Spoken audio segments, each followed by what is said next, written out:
Salam sejahtera. Bagi menjayakan ulasan buku akademik ini, kami terdiri daripada 3 orang ahli, yaitu saya sendiri Atika Mailan, Stacy James John, dan Nurul Atira binti Kamarazan. Buku ini kami telah peroleh daripada Perpustakaan Tuanku Bainun University Pendidikan Sultan Idris. Maka bagi menjayakan tugasan ini, kami telah membahagikan tugas bagi setiap ahli dan kami akan membentangkan tugas kami masing-masing dalam video ini. Tajuk buku yang akan kami ulas adalah isu-isu media dan penapisan di Malaysia. Setiap bab dalam buku ini mempunyai pengarang masing-masing, di mana nama pengarang tersebut akan kami letakkan pada ulasan dalaman isi kandungan dalam video ini. Terdapat 3 editor bagi buku ini, yaitu Mus Chairil Samani, Muhammad Nur Syarizan Ali, dan Ali Sulaiman. Buku ini telah diterbitkan di University Malaysia Perlis. Ketebalan buku adalah sepanjang 0.9 cm dengan muka surat 153. Saiz buku lebar 15 cm, panjang 22.5 cm. Jenis tulisan adalah Georgia, saiz tulisan 11 langkau 1.0. Konsep kulit buku depan dan belakang adalah paperback, yaitu kertas sedikit tebal, sederhana, keras. Antara kekuatan yang terdapat dalam buku ini adalah penulis buku telah memperkenalkan dengan lebih mendalam kepada pembaca tentang isu-isu media dan penapisan di Malaysia secara terperinci. Pembaca juga dapat maklumat dan memahami isu-isu dan cabaran-cabaran media dan penapisan yang dilaksanakan di Malaysia melalui buku ini dengan baik. Sebagai contoh, penulis mengemukakan kajian-kajian media menyentuh isu-isu dekat dengan masyarakat di Malaysia. Buku ini mempunyai kaitan dan kepentingan kepada pelajar kajian komunikasi dan media, sosiologi, sains politik, kewartawanan, budaya dan Malaysia. Seterusnya, kekuatan yang terdapat pada buku ini adalah penulis telah memilih isu-isu yang dapat memudahkan pembaca merasai kepentingan media massa dalam kehidupan seharian kita dan mengupasnya dengan baik. Penulis amat teliti terhadap perubahan dan cara pelaksanaan yang berlaku dalam media massa pada masa kini. Contohnya, penulis dilengkapi dengan pengetahuan tentang masalah dalam media dan memberi rujukan bagi mengukuhkan lagi pendapat penulis. Penulis dalam buku ini mengumpul persoalan seperti: apakah kawalan sesuatu yang tidak baik? Kawalan bagaimana yang baik? Soalan-soalan ini terangkum dalam makalah terpilih buku ini. Kekuatan pada buku ini juga dapat dilihat pada cara susunan perkara penting dan maklumat yang memerlukan rujukan juga merupakan salah satu kekuatan dalam buku ini. Penulis telah menyusun penggunaan tulisan dengan menarik, di mana tajuk utama dan subtopik digunakan dengan saiz yang berlainan daripada isi kandungan. Pada pendapat saya, antara kelemahan dalam buku ini ialah penulis tidak senaraikan glosari bagi membantu pembaca memahami isi kandungan yang cuba disampaikan oleh penulis. Perkataan baharu bagi pembaca mungkin akan menyukarkan lagi untuk memahami apa yang cuba disampaikan oleh penulis. Contoh yang dapat diambil ialah penggunaan hegemoni. Perkataan ini seperti tidak semua orang memahami. Bagi pembaca yang baru ingin menceburi dalam bidang media, buku ini boleh dikatakan berada pada aras tinggi bagi pengetahuan mereka. Selain daripada itu, penulis juga tidak menggunakan sebarang ilustrasi yang dapat menarik dan memudahkan pembaca untuk memahaminya. Hal ini juga dapat menimbulkan perasaan bosan terhadap pembaca kerana buku ini hanya bertumpu ke arah penulisan fakta sahaja.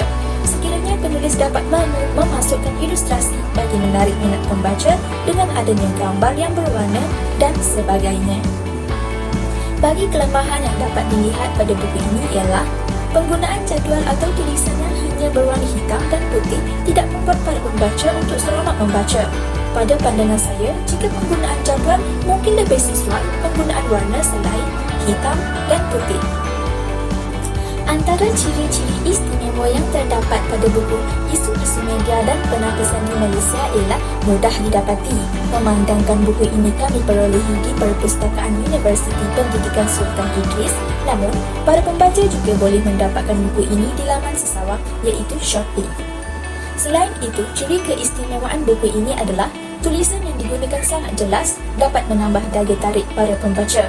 Walaupun tajuk buku ini berkaitan media, namun penggunaan tulisan tidak menugarkan kepada pembaca untuk dibaca. Tulisan yang digunakan ialah Georgia bersaiz 10 pada isi kandungan sangat bersesuaian dan jelas untuk dibaca. Akhir sekali, ciri-ciri istimewa yang terdapat pada buku ini adalah keunikan warna yang sangat terang. Warna yang digunakan pada kulit buku ialah berwarna merah dan kuning. Warna merah mampu menarik minat pembaca untuk mengambil dan membaca jika buku tersebut berada di rak buku. Manakala warna kuning sangat bersesuaian untuk digandingkan bersama warna merah yang sudah terang dan dimasukkan unsur berwarna kuning.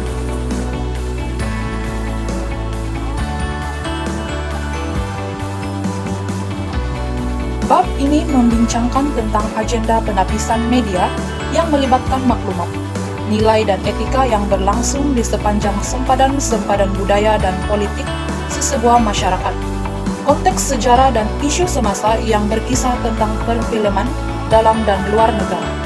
Di samping itu, bab ini juga membahaskan tentang inisiatif Lembaga Penapisan Film (LPF) yang terikat sistem penapisan film dalam konteks sinema serantau.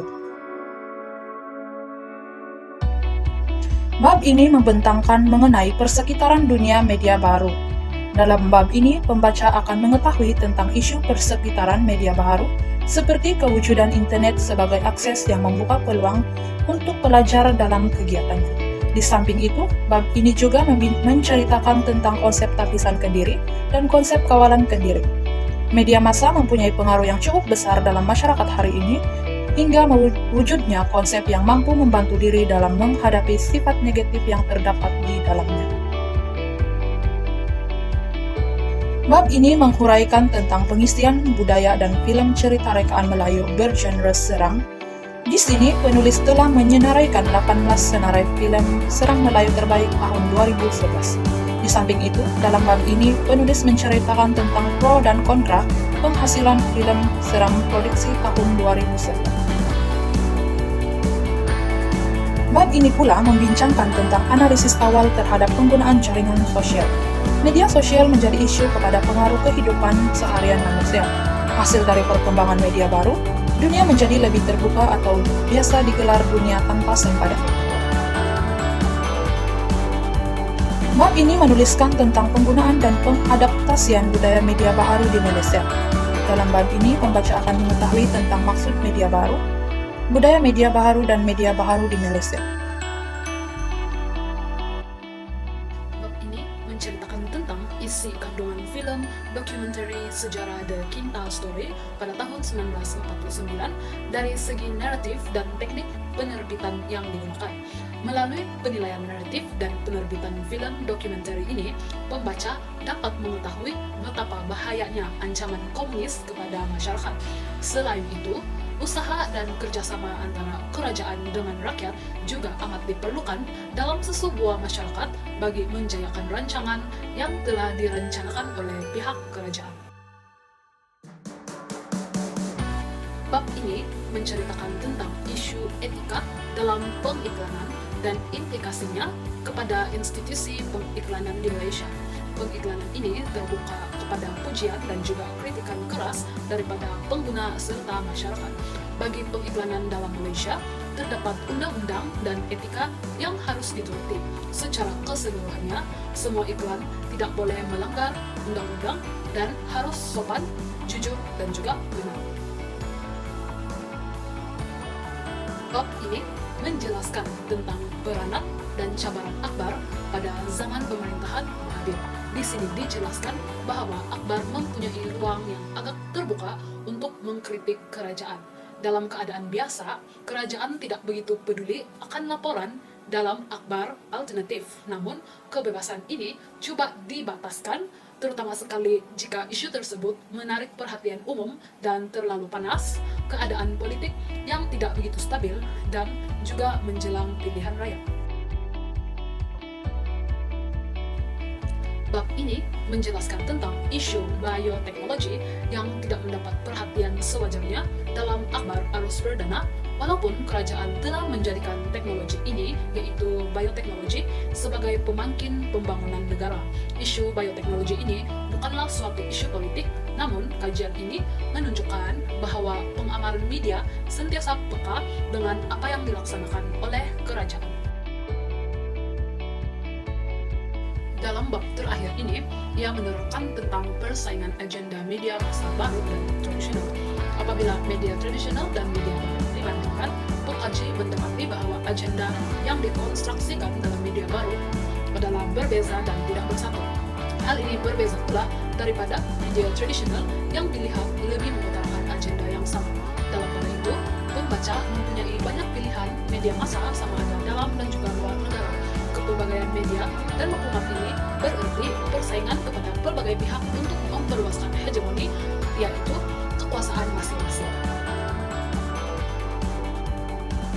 Seterusnya, cadangan untuk menambah baik buku ini ialah yang pertama, penulis boleh mengurangkan penggunaan perkataan-perkataan yang sulit untuk dipahami oleh pembaca.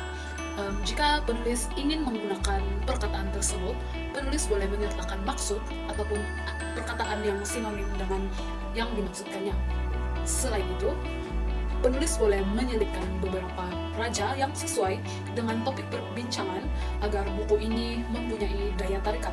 Oleh karena buku ini mengandungi ayat-ayat perbincangan yang banyak, pembaca mungkin kurang tertarik untuk menghabiskan pembacaan mereka. Hal ini karena buku ini banyak ayat-ayat tanpa ada raja. Dan yang terakhir, penggunaan warna juga boleh dipertimbangkan dalam hal ini untuk mewujudkan nilai estetika buku bagi mendapatkan hasil yang bermanfaat.